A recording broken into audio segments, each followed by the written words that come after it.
అందరికీ నమస్తే.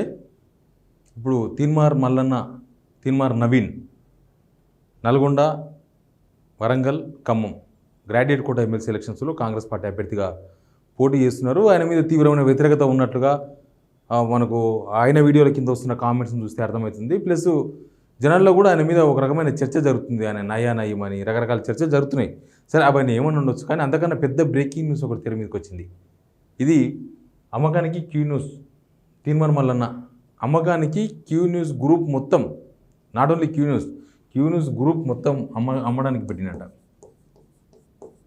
మొత్తం ఇది ఫర్ సేల్ ఉందట. ఇప్పుడు ఇది మార్కెట్లో ఎవరైనా చెప్పారు, ఇదేమి సంతలం మీద కాదు కాబట్టి టార్గెటెడ్ పీపుల్ ఉంటుంది, కొనేవాళ్ళు ఉంటారు, వాళ్ళకు మాత్రమే తెలుస్తూ ఉంటుంది. ఇప్పుడు సోషల్ మీడియా సర్కిల్లో తిరుగుతున్నది. సోషల్ మీడియా సర్కిల్లో నిజం, ఇది అబద్ధం కాదు. ఇది మళ్ళీ సోషల్ మీడియాలో తిరిగి నిన్న మొన్న TV9 అమ్మకానికి అని ఒకటి వచ్చింది. సాక్షి టీవీ వాళ్ళు TV9 కొంటున్నారు, వాళ్ళ హ్యాండ్ ఓవర్లోకి పోయిందని వాళ్ళు ఖండించారు. అట్లా కాదు, ఇది నిజంగానే అమ్మకానికి పెట్టేసిండ్రు. మొత్తం క్యూ గ్రూప్ అంటే క్యూ న్యూస్ ఒకటి ఉంది, శనార్థి తెలంగాణ ఒకటి ఉంది, ప్లస్ ఇంకొకటి పేపర్ ఉన్నట్టు శనార్థి తెలంగాణ. సరే, మొత్తానికి అయితే అమ్మనికే పెట్టినట్టుగా కనిపిస్తుంది. ఆల్రెడీ బేరసారాలు కూడా జరుగుతున్నాయి. ఆల్రెడీ దీన్ని మార్కెట్లో పెట్టింది 10 కోట్లకు చెప్తున్నారు రేటు, 10 CR మొత్తం గ్రూపు. ఎందుకంటే క్యూ న్యూస్కు ఆల్మోస్ట్ 1 అంటే 10 లక్షల సబ్స్క్రైబర్స్ ఉన్నారు, శనార్థి తెలంగాణ అవి అంతా కలిసి. కాబట్టి వీళ్ళు 10 కోట్లు చెప్తున్నారు. ఆల్రెడీ దీనికి బేరం కూడా వచ్చిందంట. 7 crores అడుగుతున్నారంట. మళ్ళీ ఎవరు అడుగుతున్నారో తెలియదు, కానీ 7 crores అడుగుతున్నారంట. అయితే వీళ్ళు మాత్రం లాస్ట్కు 9 crores వరకు ఇద్దామని ఐడియాలో ఉన్నారంట. 9 crores వరకు మాట్లాడుతున్నట్టుగా మనకు తెలుస్తుంది. ఈ ఎలక్షన్స్ అయిపోయినాక, ఆల్మోస్ట్ ఈ గ్రాడ్యుయేట్ కోటా ఎమ్మెల్సీ ఎలక్షన్స్ అయిపోయిన తర్వాత ఆల్మోస్ట్ ఇది డీల్ కుదరొచ్చు అని చెప్తున్నారు. మరి కొనేవాళ్ళు ఎవరో మనకు తెలియదు, బట్ కొనేవాళ్ళు మాత్రం 7 crores వరకు రెడీగా ఉన్నారు. 9 crores కూడా వదిలేనికి సిద్ధంగా ఉన్నారు. వీళ్ళు 10 crores చెప్తున్నారు మొత్తం ఫైనల్ ప్రైస్.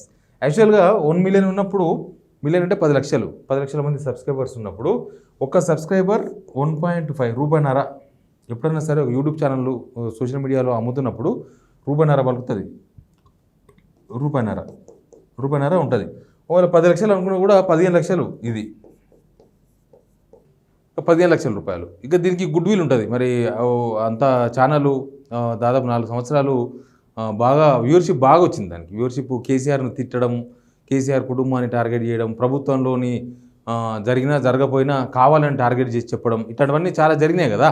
కాబట్టి ఆయన మీద మార్ఫింగ్ కేసులో రకరకాల కేసులు పెట్టినప్పుడు కావాలని కేసులు పెట్టినట్టుగా ప్రొజెక్ట్ చేయడం, ఇట్లాంటి చాలా జరిగినాయి. ఆ జరిగినప్పుడు కొంత దాని క్రెడిబిలిటీ దెబ్బతిన్నది ఆల్రెడీ, కానీ దానికి కొద్దిగా వ్యూవర్షిప్ పెరిగింది. కాబట్టి ఆ వ్యూవర్షిప్ పెరిగినప్పుడు దీనికి ఒక గుడ్ విల్ ఉంటుంది. ఏ ఛానల్ అయినా సరే అమ్మినప్పుడు గుడ్ విల్ ఉంటుంది. గుడ్ విల్ అంటే బహుశా ఒక 2 కోట్లు అడగవచ్చు. కానీ వీలైతే ఎక్కువ రేటే చెప్తున్నారు. మార్కెట్లో అందరూ చెప్తున్నది అంటే కొద్దిగా రేట్ ఎక్కువ చెప్తున్నారు, మరి ఇంత ఉండదు. 2 కోట్లు 3 కోట్లు అంటే తీసుకోవచ్చు, కానీ అంతనే. సరే, అది పైసలకు సంబంధించిన వ్యవహారం. అయితే ఎందుకు అమ్ముతున్నాడు తీన్మార్ మల్లన్న, ఎందుకు ఈ క్యూ న్యూస్ గ్రూప్ను మొత్తాన్ని కూడా అమ్మాలనుకుంటున్నాడు అనేది ఒక పెద్ద కథ ఉంది. దీనికి కొంతమంది కొన్ని చెప్పిండ్రు. ప్లస్ తీన్మార్ మల్లన్నకు బాగా దగ్గరగా ఉండే ఒక వ్యక్తి అయితే చెప్పిన దాని ప్రకారం ఇప్పటికీ దానిలో వ్యూవర్షిప్ బాగా తగ్గిపోయింది. ఇప్పుడు కేసీఆర్ని తిట్టిన రోజులు బాగా నడిచింది, కేసీఆర్ గవర్నమెంట్ను టార్గెట్ చేసిన రోజులు బాగా నడిచింది. నిజానికి ఎక్కువ నమస్తే తెలంగాణను టార్గెట్ చేసిండ్రు, మనమంతా చూసినాం కదా. అంతా అప్పుడు బాగా చూసిండ్రు. కానీ కాంగ్రెస్ గవర్నమెంట్ వచ్చిన తర్వాత క్యూ న్యూస్ వ్యూవర్షిప్ పడిపోయింది. అసలు ఒకప్పుడు 30,000 40,000 చూసిన ఆ లైవ్లు తీన్మార్ మల్లన్న లైవ్లో ఉంటే కూడా అది 6-7 మ్యాక్సిమం 10,000కు దాటలేదు. ఇంకా ఇప్పుడు సోర్సన్ ఉన్నాడు, ఇప్పుడు తీన్మార్ మల్లన్న ప్రచారం ఉన్నాడు కాబట్టి సోర్సన్ ప్రచారం దీనిలో ఉన్నాడు. సోర్సన్ చూస్తే 2,000 3,000 ఆడికి ఆగిపోతుంది. దానిలో కూడా మొత్తం నెగిటివ్ కామెంట్లు, ఒక్క పాజిటివ్ కామెంట్ వస్తలేదు. అంతకుముందు మొత్తం ప్రజా సమస్యల మీద చెప్పేవాళ్ళు. యాక్చువల్గా క్యూ న్యూస్ వాళ్ళంతా ప్రజా సమస్యల మీద అప్పట్లో మొత్తం ప్రజా సమస్యలు అంటే ఖచ్చితంగా సమస్యలు ఉంటాయి. ఏ గవర్నమెంట్ ఉన్నా సమస్యలు ఉంటాయి. ఇప్పుడు ఈ గవర్నమెంట్ సమస్యలు లేవా, సమస్యలను టార్గెట్ చేసి చెప్పేవాళ్ళు, జనం కూడా కొద్దిగా చూసేవాళ్ళు. కానీ ఇప్పుడు మొత్తం రాజకీయాలకు కేంద్ర బిందువు అయింది క్యూ న్యూస్. రాజకీయాలపైన కాన్సన్ట్రేషన్ చేసిండ్రు. సేమ్ టైం కేసీఆర్ను తిట్టినట్టుగానో, కేసీఆర్ ప్రభుత్వాన్ని తిట్టినట్టుగానో తీన్మార్ మల్లన్న రేవంత్ రెడ్డిని లేకపోతే కాంగ్రెస్ ప్రభుత్వాన్ని తిట్టలేకపోతున్నాడు. దానికి కారణం ఏంటంటే ఆయన కాంగ్రెస్లో ఉన్నాడు, ఈ ప్రభుత్వాన్ని ప్రశ్నించలేకపోతున్నాడు. ఆయన గత ప్రభుత్వంలో చాలా ప్రశ్నించాలంటే తిట్ల రూపంలో, ప్రశ్నలు అంటే కూడా వేరే ఉంటాయి. మేమందరం ప్రశ్నించినాం, మేము ఫేస్ టు ఫేస్ ప్రశ్నించినాం, కేసీఆర్ ముందర కోసం ప్రశ్నించినాం, కేటీఆర్ ఎదురు కోసం ప్రశ్నించినాం. అట్లా కాదు ఇది.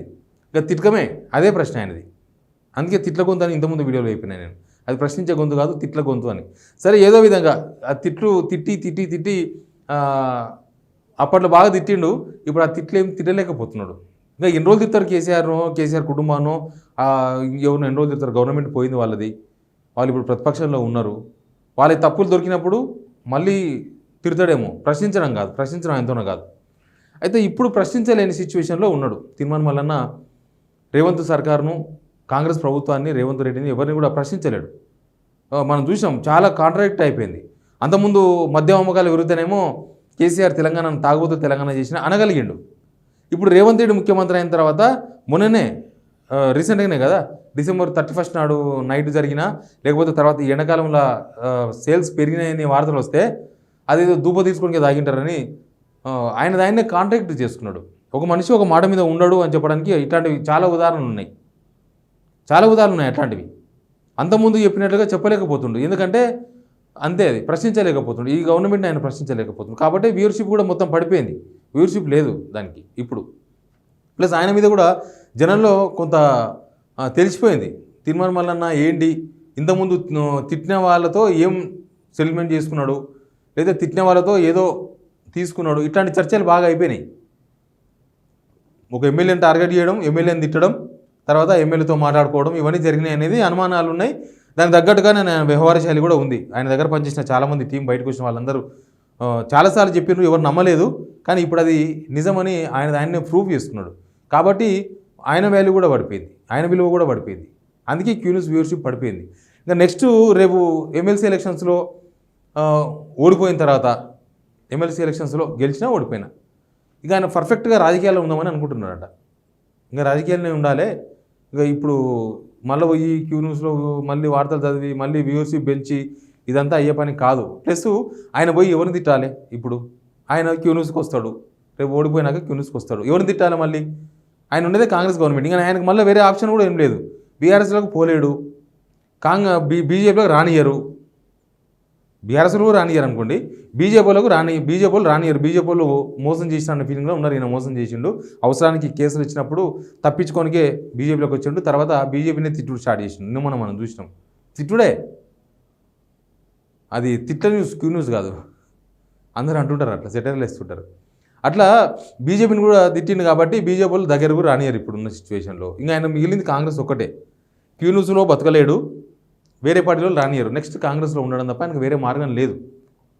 కాబట్టి ఇంకా ఆడపోయి ఆ రేటింగ్ కూడా పడిపోయింది. రేపు ఆ రేటింగ్ అంతా పడిపోయిన తర్వాత అమ్మనికి పోతే అప్పుడు ఈ 2 కోట్లు కూడా గుడ్ విల్ ఉండదు, ఇంకా తగ్గిపోతుంది. ఇది కూడా ఉండదు, తగ్గిపోతుంది, ఇంకా కంప్లీట్గా తగ్గిపోతుంది. కాబట్టి ఆ తగ్గక ముందే, క్యూ న్యూస్ వ్యూవర్షిప్ పడిపోకముందే, క్యూ న్యూస్ విలువ పడిపోకముందే ఆ గ్రూప్ మొత్తాన్ని అమ్మాలనే ప్లాన్లో తీర్మాన్ మల్లన్న ఉన్నట్టుగా చెప్తూ ఉన్నారు దానికి సంబంధించిన వాళ్ళు. ఇంకా బహుశా ఈ ఎలక్షన్స్ అయిపోయిన తర్వాత అదంతా కూడా అయిపోవచ్చు, ఈ డీల్ అంతా కుదరవచ్చు.